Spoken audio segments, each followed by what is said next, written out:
Hello, I'm Nikki Ruffin Smith, and I am about to answer the questions for our assignment tonight. And I have to say that I really enjoyed reading and viewing the videos for this assignment on hope and self leadership. And without further ado, though, I'm going to get right on into our questions. And the questions for tonight are: how does hope relate to your approach to self leadership? Can you think of ways hope can be relevant to you as a leader? Please discuss your experiences through the concepts presented in the modules and readings and videos. Okay, before I answer those questions, I would like to refer to our text that we had to read with self-leadership text, chapter 3 and 4. We also had to view Shane Lopez's YouTube video on hope and Daniel Pink's video, The Puzzle of Motivation. We also had to review a couple of articles on hope and also on motivation. So I'll begin. How does hope relate to my approach to self-leadership? As far as hope goes, that's a feeling, a deep feeling within me that tells me to go that extra mile, to believe that I can do it. And that's a continuous process. And even in the face of adversity, there's that inspiration, that burning desire to just maybe rest for a minute but keep on going. And I always use that phrase is, I know how to make $1 out of 15 cents. No matter what's going on, I am going to make it happen. So I take that thought process and I apply that to every area of my life. And so that's how it relates to me and my self-leadership style. Can I think of ways hope can be relevant to me as a leader?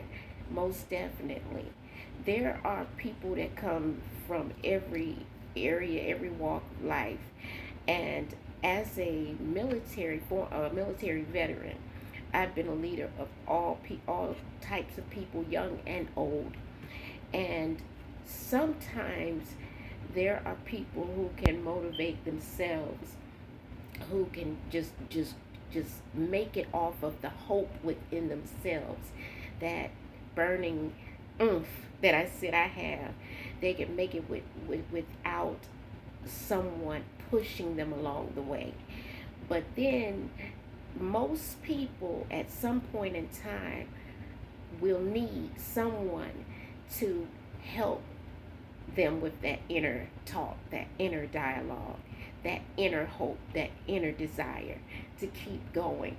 So, and I do believe that I have the ability to do that, and I've done it very well. And as far, because I know, I see it in my children, also in my grandchildren. I see the potential in them. I see the God in them. I see tomorrow in them, the tomorrow that they don't see at that time. And I think one of the videos referred to the future, seeing the future, and then bringing it back to your remembrance and learning from it and building your life on it today. And so I thought that was really, really, really cool, because it expounded on what I already do, which is visualization, and where I see myself where and how I want to be. I see the people that I'm accountable for, responsible for. I see that situation, how I want it to pan out, especially in regards to, like, in my little small business. I have a vision, and of course a lot of people don't see your vision like you see your vision, but I visualize enough for all of us and kind of see it and make it all come together and help them walk it out. So that helps me when it makes me relevant as a leader. And lastly, it says, please discuss your experiences.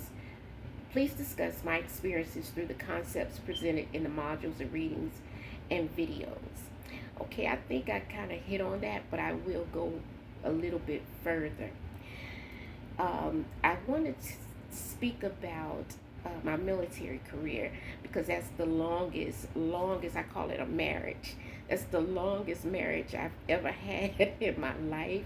28 years of hope, of motivation, of everything you can think of, just to get from day to day, and not just to get from day to day, but to be successful, to keep people alive, to get equipment and soldiers to the proper place and at the right time.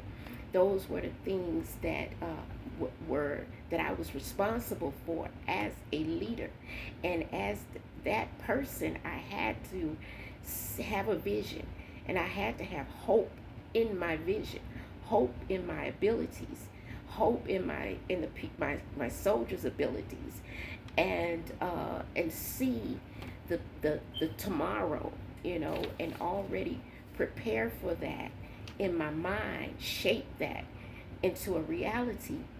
And so I did that numerous times.